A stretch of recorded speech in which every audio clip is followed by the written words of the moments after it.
ખબરોમાં બન્યા રહેવા માટે બેલ આઇકોન દબાવો અને એબીપી અસ્મિતાને સબસ્ક્રાઇબ કરો.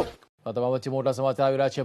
ભરૂચમાં લૂંટની ઘટના બની છે. ભરૂચના અંકલેશ્વરમાં લૂંટની ઘટના બની છે. અંકલેશ્વરના 3 રસ્તા સર્કલ નજીક આવેલ ઇન્ડિયન ઇન્ફોલાઇન ફાઇનાન્સની ઓફિસમાંથી કરોડો રૂપિયાના દાગીનાની લૂંટ થયાનું અનુમાન છે.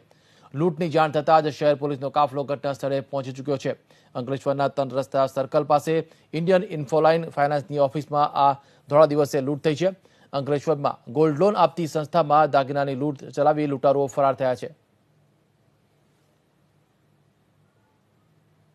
વધુ અપડેટ લઈશું અમારા સંવાદદાતા યોગેશ પરી પાસેથી. યોગેશ, અત્યારે શું અપડેટ મળી રહી છે લૂંટની ઘટનાને લઈને?